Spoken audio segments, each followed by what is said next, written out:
Je pense que le cinéma et l'industrie du cinéma est l'une des seules issues pour notre pays. Depuis aussi longtemps que je me souvienne, j'ai toujours été un fanat de cinéma.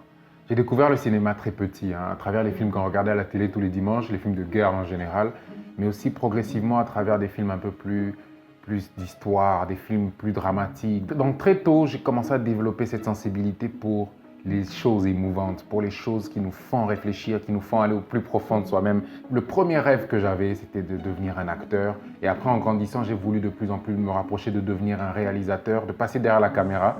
Et après, ma vie a pris un tout autre tournant et je me suis retrouvé dans le marketing plutôt, dans la communication. Je me suis un peu, on va dire dans un sens presque perdu de ce rêve d'enfance, mais qui restait toujours présent au fond. Et après, finalement, j'ai lancé une boîte de communication. Et donc, ça a été ma façon, moi, de me rapprocher encore de ce rêve en réalisant des spots publicitaires. J'ai commencé à découvrir que j'avais un peu ce talent inné pour pouvoir orchestrer les choses et raconter des histoires. Et donc, je pense que le cinéma est une des choses qui peut changer durablement notre pays parce que le cinéma est pour moi le seul art qui arrive de manière assez précise à nous montrer des choses qui pourraient être choquantes si elles n'étaient pas montrées à travers l'art, à nous montrer des choses qui peuvent nous inspirer. Le cinéma est la seule chose qui peut nous montrer des actes de personnes ordinaires qui ont vécu pas loin de chez nous, mais qui ont mené des actes extraordinaires, qui ont changé l'environnement autour d'eux. Et le cinéma, je pense, est l'outil de communication le plus puissant. Le meilleur exemple, c'est Hollywood, c'est le cinéma américain. Aujourd'hui, quand on parle des Américains, on voit le héros qui va sauver toute la planète s'il y a des aliens qui arrivent. Quand on parle des Américains, on voit la plus grande puissance mondiale. Tout le monde connaît à peu près 1 million de choses sur l'Amérique parce que l'Amérique, à travers ses films, a réussi à nous vendre tout le rêve américain. L'Amérique a utilisé ce seul outil avec, en général, un seul message qu'ils ont répété pendant plus de 100 ans, au point que c'est une culture que nous avons intégrée, c'est un message que nous avons intégré. Et ça montre le pouvoir de la communication, le pouvoir de répéter un message plusieurs fois. Et quand tu as entendu suffisamment longtemps un message, tu commences à le croire, tu commences à le vivre. Que ce message soit positif ou qu'il soit négatif. Et donc, je pense que plus d'enfants ont besoin de voir des films.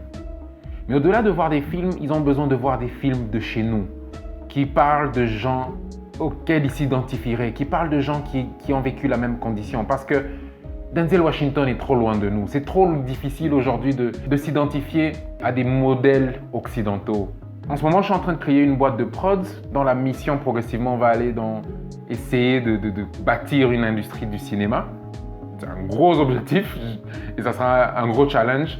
Mais je sais qu'on va y arriver, même si ça nous prend toute la vie. Juste dans le but de donner plus d'opportunités à des gens de créer. Parce que je crois que si on veut qu'il y ait un vrai changement, une vraie révolution, ça viendra par la création. Je ne pense pas que le salut de ce pays viendra des politiques ou viendra... Avant, je pensais même que les entrepreneurs avaient un rôle à jouer. Mais de moins en moins, je crois en ça parce que je pense que le problème de notre pays n'est pas économique. Il est profondément ancré dans une perte de notre identité, dans la société, dans qui nous sommes que nous avons oublié, que nous devons d'abord restaurer.